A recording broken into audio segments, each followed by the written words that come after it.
नमस्कार, जोहार। चलिए जानते हैं झारखंड सुबह की ताजा खबरों को, लेकिन उससे पहले अगर आपने अभी तक इस चैनल को सब्सक्राइब नहीं किया तो सब्सक्राइब कर लें, जिससे कि आपको झारखंड सुबह की ताजा खबर रोजाना मिलती रहे।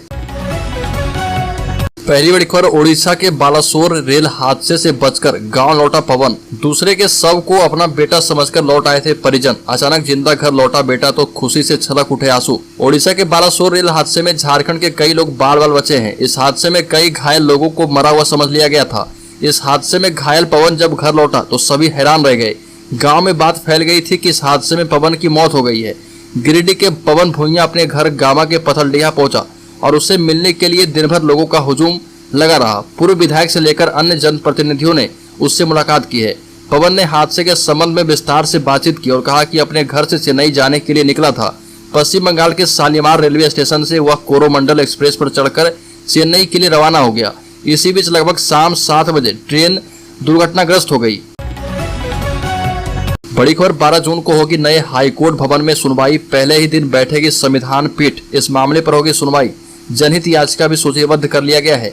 झारखंड हाईकोर्ट के नए भवन में 12 जून से सुनवाई शुरू हो जाएगी। 12 जून को यह सुनवाई लगभग 2 बजे होगी। इस नए भवन में जिस मामले की सबसे पहले सुनवाई हो रही है वो मामला है झारखंड शिक्षा न्यायाधिकरण JTET के आदेश के खिलाफ की गई अपील। पहले ही दिन यहाँ संविधान पीठ बैठेगी, जिसमें चीफ जस्टिस समेत 5 जज शामिल होंगे। इस मामले में सुनवाई के बाद पीठ यह फैसला लेगी कि जेट के आदेश के खिलाफ अपील हाईकोर्ट की एकल पीठ में होगी या खंडपीठ में। बड़ी खबर, झारखंड में 48 घंटे का झारखंड बंद शुरू। सड़क पर सुरक्षा बल तैनात कर दिए गए हैं। बंद की अपील करने सड़क पर उतरे छात्र, टायर जलाकर रास्ता भी रोका। आपको बता दें कि राज्य में स्थानीय नीति के विरोध में झारखंड स्टेट स्टूडेंट यूनियन ने 48 घंटे बंद का आह्वान किया है। बंद का असर झारखंड के कई जगहों पर नजर आ रहा। विद्यार्थी सड़क पर निकलकर दुकानें बंद करवा रहे। सुरक्षा के मद्देनजर पुलिस बल भी तैनात किए गए हैं। राज्य में 1500 पुलिस जवान तैनात किए गए हैं। प्रमुख जगहों पर विशेष बल की तैनाती भी की गई है, जिसमें मुख्यमंत्री आवास मोराबादी मैदान का इलाका शामिल है। बंद का असर फिलहाल राजधानी रांची के शहरी इलाके में तो नजर नहीं आ रहा, पर रांची से सटे नामकुम और मांझी कांके गुमला रोड में बंद का असर दिखा। नामकुम इलाके में आंदोलन कर रहे छात्रों ने सड़क पर टायर जलाकर सड़क को बाधित किया। बड़ी खबर, राज्य की राजधानी रांची जिले में प्रशासन ने लागू कर दिया है नया नियम। रांची में 1 साल में नहीं बनवाया बच्चे का जन्म प्रमाण पत्र तो पड़ोसी की गवाही अनिवार्य कर दिया गया है। आपके बच्चे की उम्र 1 वर्ष से अधिक है और अभी तक जन्म प्रमाण पत्र नहीं बनाया है तो पड़ोसियों से मधुर संबंध बनाकर रखें, क्योंकि रांची नगर निगम में जन्म प्रमाण पत्र बनाने में 2 पड़ोसियों की महत्वपूर्ण भूमिका होगी।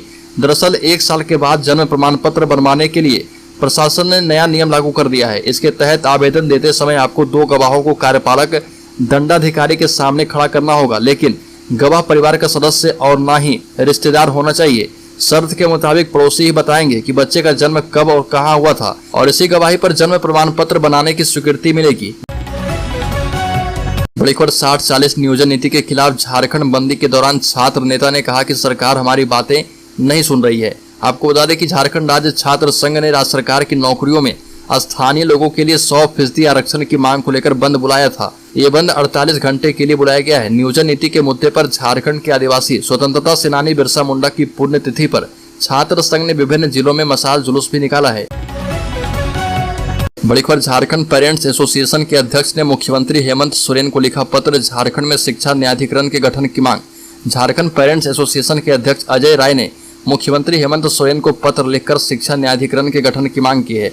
सीएम को अवगत करवाया है कि न्यायाधिकरण के गठन नहीं होने से अभिभावकों को काफी परेशानियां हो रही है। साथ ही प्राइवेट स्कूल संचालक इसका फायदा उठाते हुए मनमानी कर रहे। राज्य में लंबे समय से शिक्षा न्यायाधिकरण अस्तित्व में नहीं है, ना ही अध्यक्ष और ना ही कोई सदस्य। ऐसे में अभिभावकों को परेशानियों का सामना करना पड़ रहा। साथ ही झारखंड पेरेंट्स एसोसिएशन ने कहा कि प्राइवेट स्कूलों में शुल्क निर्धारण समिति का गठन अभी तक नहीं किया गया है, जबकि हर स्कूल के अंदर शुल्क निर्धारण समिति का गठन अनिवार्य रूप से किया जाना शामिल है। बड़ी खबर, झारखंड राज्य समन्वय समिति की बैठक में 12 एजेंडों पर चर्चा। सन्नत धर्म कोड पर राष्ट्रपति से मुलाकात का फैसला। मॉब लिंचिंग कानून में संशोधन की आवश्यकता। झारखंड राज्य समन्वय समिति की बैठक हुई, जिसमें 12 एजेंडों पर चर्चा की गई और इसमें मुख्यतः मॉब लिंचिंग कानून, ओबीसी आरक्षण बढ़ाने को लेकर फिर से प्रस्ताव राजभवन को भेजने, सन्नत धर्म कोड के मुद्दे पर राष्ट्रपति से मुलाकात करने का फैसला किया गया। साथ ही राज्य में ऊर्जा के क्षेत्र में राज्य को आत्मनिर्भर बनाने, खास महल की जमीन पर बरसों से रह रहे लोगों की समस्याओं के निष्पादन सहित कई मुद्दों पर बृहद रूप से चर्चा की गई। झारखंड राज्य कोऑर्डिनेशन कमेटी की बैठक में यह फैसला किया गया है कि सरना धर्म कोड को लागू करने के लिए केंद्र सरकार से दोबारा आग्रह किया जाएगा। इस मुद्दे पर राष्ट्रपति से भी मिलने के लिए समय की मांग की जाएगी। बड़ी खबर, राज्य में ओबीसी आरक्षण को 27% करने का प्रस्ताव दोबारा से भेजा जाएगा। समन्वय समिति की बैठक में यह फैसला किया गया है कि राज्य में सबसे अधिक आबादी होने के बावजूद भी ओबीसी को सबसे कम आरक्षण मिल रहा। ऐसे में सरकार एक बार फिर से ओबीसी, एससी और एसटी के आरक्षण को बढ़ाने का प्रस्ताव विधानसभा से पारित कराकर राजभवन भेजेगी। साथ ही साथ राज्य की झारखंड मुक्ति मोर्चा, कांग्रेस और राजद पार्टी के समन्वय समिति की बैठक में यह फैसला किया गया कि राज्य में मॉब लिंचिंग कानून की आवश्यकता को देखते हुए इसे जरूरी बताया गया और यह फैसला किया गया कि कुछ संशोधनों के साथ फिर से विधानसभा से पारित कराकर विधेयक दोबारा राज्यपाल को भेजा जाएगा। बड़ी खबर, विधायक के देवर की कार ने मारी टक्कर, 100 फीट दूर जाकर गिरा इंजीनियर, पत्नी सहित हुई मौत। देश की कोयले की राजधानी कही जाने वाली झारखंड के धनबाद में हिट एंड रन का एक बड़ा मामला प्रकाश में आया है। घटना में एक सत्ता में धमक रखने वाले कद्दावर घराने की फॉर्च्यूनर कार की चपेट में आकर बीसीसीएल में कार्य करने वाले एक इंजीनियर दंपति की जान चली गई। इस हादसे में दंपति का बेटा भी जख्मी हुआ है और रिपोर्ट के मुताबिक घटना शुक्रवार रात 11-12 बजे के बीच की है। धनबाद थाना क्षेत्र के धैया इलाके में हुई है। बीसीसीएल में सर्वेयर के पद पर कार्यरत राणा दास और उसकी पत्नी मानसी दास की कार की भिड़ंत से मौत हो गई।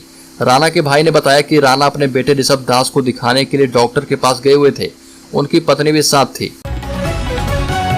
बड़ी खबर, झारखंड में अमेरिका वियतनाम युद्ध तकनीक का इस्तेमाल कर रहे नक्सली, अब तक 22 जवान ट्रैप में फंस चुके हैं। गोरिल्ला वॉर की हर उस तकनीक का इस्तेमाल नक्सली झारखंड में कर रहे हैं जिसका इस्तेमाल पूर्व में लड़े गए युद्धों में हो चुका है। अपने आखिरी गढ़ को बचाने के लिए नक्सली अमेरिका वियतनाम युद्ध में इस्तेमाल की गई तकनीक के साथ साथ दुनिया भर के जंगलों में हुई छापामार युद्ध की रणनीतियों को झारखंड के बैटल ग्राउंड में उतारते नजर आ रहे। आपको बता दें कि बैटल ग्राउंड में आमने सामने मुकाबला करने से मुट्ठी भर नक्सली बच रहे, लेकिन सुरक्षा बलों को ट्रैप करने के लिए और उन्हें नुकसान पहुंचाने को लेकर आईडी गाइडेड आईडी, तीर आईडी, स्पाई खोल सहित कई अन्य तकनीक का इस्तेमाल नक्सलियों के द्वारा किया जा रहा और इस कारण अब तक 22 सुरक्षा बलों के जवान शिकार हो चुके हैं। बड़ी खबर, धनबाद के प्रिंस खान पर शिकंजा कसने को लेकर सीबीआई की शरण में झारखंड पुलिस। बासेपुर का कुख्यात प्रिंस खान एक बार फिर से कारोबारी से लेकर पुलिस के लिए परेशानी का सबब बन गया है। प्रिंस पर शिकंजा कसने के लिए धनबाद पुलिस सीबीआई नई दिल्ली की शरण में है। सीबीआई की ओर से प्रिंस के खिलाफ रेड कॉर्नर नोटिस जारी करने की प्रक्रिया शुरू की गई थी। इतने दिन बीतने के बाद भी अभी तक इंटरपोल ने प्रिंस खान के खिलाफ रेड कॉर्नर नोटिस जारी नहीं किया है। धनबाद पुलिस, झारखंड एटीएस और सीआईडी की पहल पर पिछले दिनों प्रिंस खान का पासपोर्ट रद्द किया गया था। पासपोर्ट रद्द होने के बाद प्रिंस खान दूसरे देश नहीं जा सकता। एटीएस ने जो जानकारी जुटाई है उसके अनुसार प्रिंस का अंतिम लोकेशन दुबई में मिला था।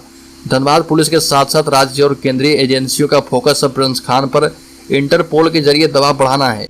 बढ़कर मूलवासी सदान मोर्चा ने झारखंड बंद का किया समर्थन। झारखंड आंदोलनकारी सह मूलवासी सदान मोर्चा खतियान आधारित नियोजन नीति बनाने एवं 60-40 की नीति को रद्द करने की मांग को लेकर 10 एवं 11 जून को स्टेट स्टूडेंट्स यूनियन के झारखंड बंद का नैतिक समर्थन देने की घोषणा की। मोर्चा के राजेंद्र प्रसाद ने कहा कि सरकार 60-40 नियोजन नीति को तुरंत वापस ले।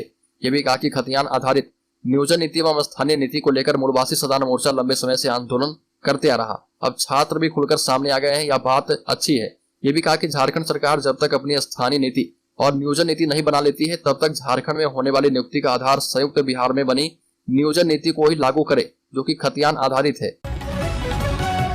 बड़ी खबर, गोलू अंसारी के धोखे और प्रताड़ना से तंग आकर दलित नाबालिग ने की खुदकुशी।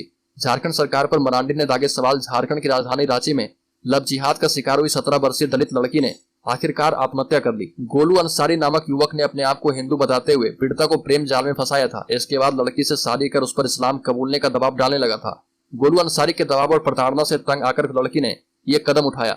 दोनों का एक बेटा भी है। वहीं झारखंड के पूर्व मुख्यमंत्री बाबूलाल मरांडी ने ट्विटर पर यह मुद्दा उठाते हुए आरोपित के खिलाफ सख्त कार्रवाई की मांग की है। बड़ी खबर, बिजली की समस्या से मिलेगी राहत। गोंदलपुर खनन परियोजना से सरकार को मिलेगा 600 करोड़ तक का राजस्व। झारखंड में कोल क्षमता का अंदाजा इसी से लगाया जा सकता है कि लगभग 70 वर्ष तक अकेले झारखंड देश में कोयले की आवश्यकता को पूरा कर सकता है। Geological survey of India GSI की रिपोर्ट में झारखंड में सबसे अधिक 86,216 मिलियन टन कोयले का रिजर्व भंडार बताया गया है। साल 2022 में यहाँ से 130 टन मिलियन कोयले का उत्पादन हुआ था, जबकि वर्ष 2021 में इससे भी ज्यादा हुआ था। देश के 4 राज्यों में हुए कोयले के उत्पादन के आंकड़े को देखें तो छत्तीसगढ़ की हिस्सेदारी करीब 22% है और उसके बाद उड़ीसा, मध्य प्रदेश के बाद झारखंड की बारी आती है।